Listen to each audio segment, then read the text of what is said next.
안녕하세요. 역사 속 어둠의 페이지를 넘겨보는 시간입니다. 오늘은 인류 역사상 가장 잔혹하고 위험했던 책 중 하나이자 수많은 무고한 생명을 앗아간 비극의 서막을 열었던 문제의 서적, 세상을 피로 물들인 위험한 문장들의 대명사인 마녀 잡는 망치에 대해 이야기해보려 합니다. 이 책이 대체 무엇이기에 이토록 끔찍한 결과를 초래했을까요? 함께 그 깊은 역사의 그림자 속으로 들어가 보겠습니다. 여러분은 마녀 사냥하면 어떤 이미지가 떠오르시나요? 뜨거운 화형대, 공포에 질린 여인들, 그리고 광기에 휩싸인 군중의 모습이 그려질지도 모릅니다. 그런데 이런 끔찍한 광풍의 한가운데 마녀 사냥을 정당화하고 체계화하며 유럽 전역을 피로 물들인 한 권의 책이 있었습니다. 바로 라틴어 원명 말레우스 말레피카룸, 즉 마녀 잡는 망치라는 섬뜩한 이름의 교본이죠.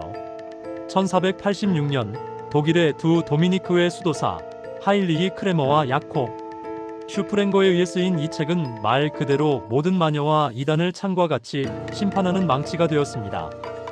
과연 이 책은 어떤 내용을 담고 있었기에 그토록 무시무시한 영향력을 행사할 수 있었을까요? 그 근본적인 원인과 파급력의 실체를 면밀히 분석해 볼 필요가 있습니다. 마녀 잡는 망치는 단순한 교본을 넘어선 광기의 집대성이었습니다. 이 책은 마녀의 실상과 타락상, 악마와의 계약, 그리고 마녀 재판의 법 절차까지 마녀와 관련된 모든 것을 상상할 수 있는 가장 어둡고 왜곡된 방식으로 상세하게 다루고 있습니다.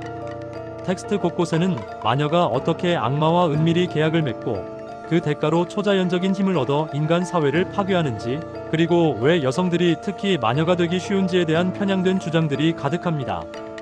예를 들어 이 책은 여성이 남성보다 본성적으로 약하고 감정적이며 성욕에 약하기 때문에 악마의 유혹에 쉽게 넘어간다고 기술하며 여성 혐오적인 시각을 노골적으로 드러냅니다. 심지어 여성의 생리 현상이나 출산과 같은 자연스러운 현상조차 악마의 개입으로 해석하여 마녀의 증거로 삼기도 했습니다. 더욱 충격적인 것은 마녀를 색출하고 고문하며 자백을 받아내는 방법까지 상세하게 제시하고 있다는 점입니다.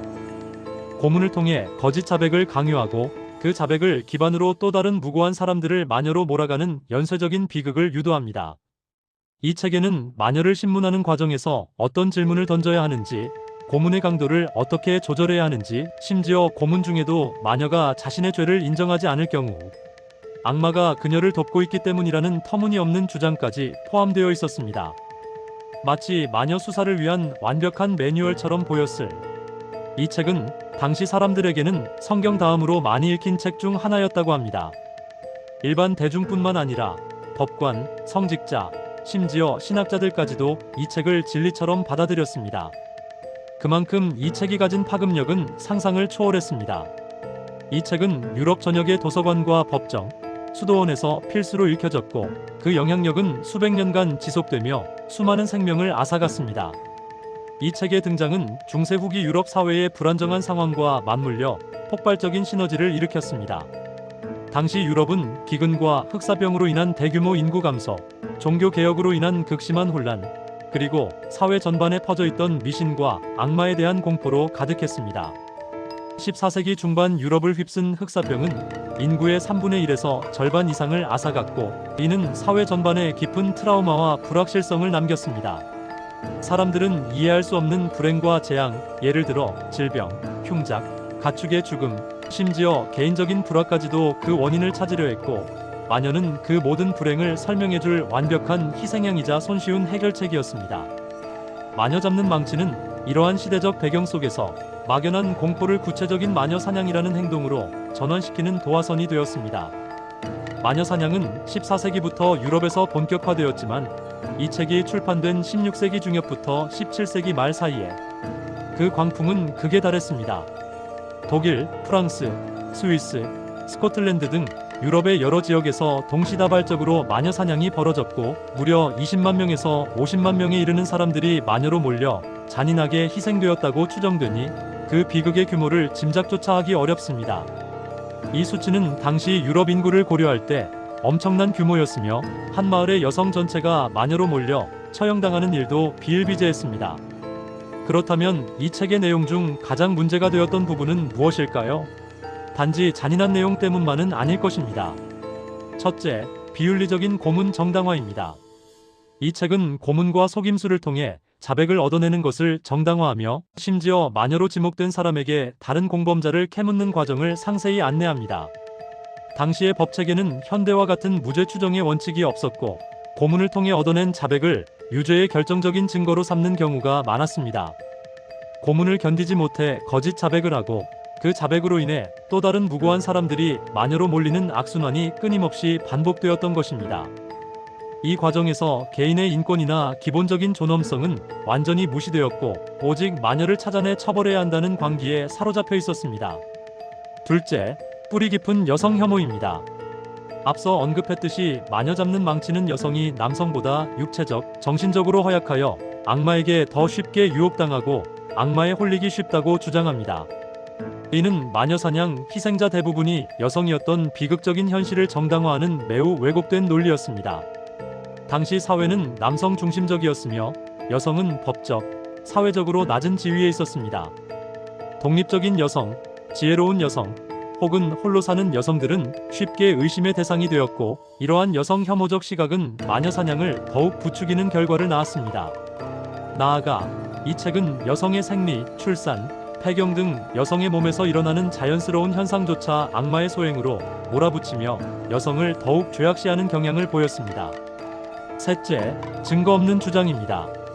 마녀의 존재를 입증할 객관적인 증거는 전혀 없었고 단지 민간에 떠도는 이야기나 미신, 그리고 고문을 통해 강요된 자백만을 근거로 삼았습니다. 과학적 사고나 합리적인 추론이 부재한 상태에서 이 책은 상상 속의 악마와 마녀를 실제 존재하는 존재로 둔갑시켜 사람들의 두려움을 증폭시켰습니다. 허구와 사실을 구분하지 못하고 오히려 허구를 사실인 양 포장하여 대중을 선동하는 데 악용되었습니다.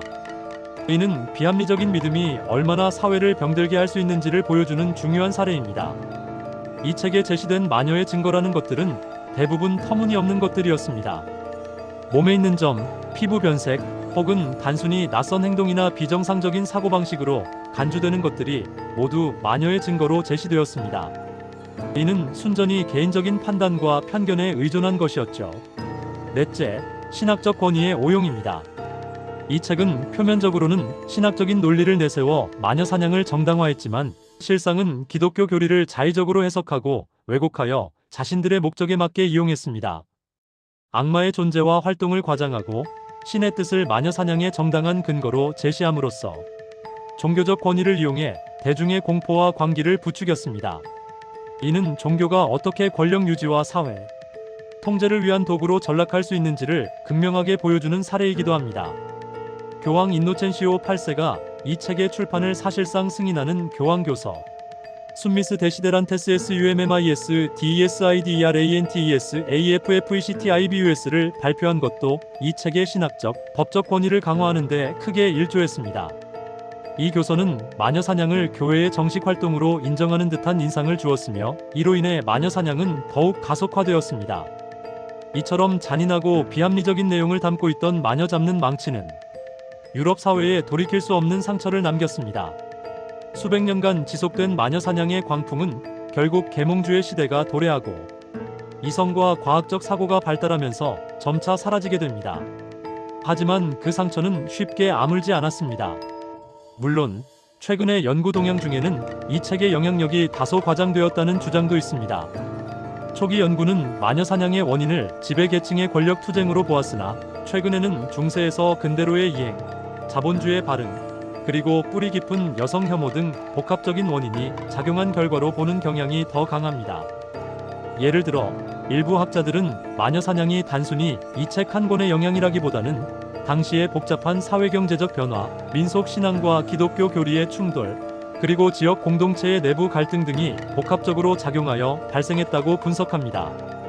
그러나 그럼에도 불구하고 마녀 잡는 망치가 마녀 사냥 연구에서 여전히 중요한 자료로 평가받고 있다는 사실은 변함없습니다.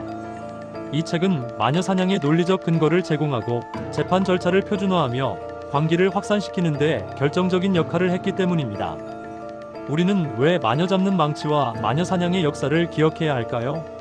마녀 사냥은 단순히 과거의 이야기가 아닙니다. 그것은 사회적 불안과 공포가 어떻게 집단 히스테리로 폭발할 수 있는지를 보여주는 섬뜩한 경고입니다. 특히 사회가 혼란스럽고 불확실성이 커질 때 사람들은 복잡한 문제에 대한 단순하고 즉각적인 답을 찾으려는 경향이 강해집니다.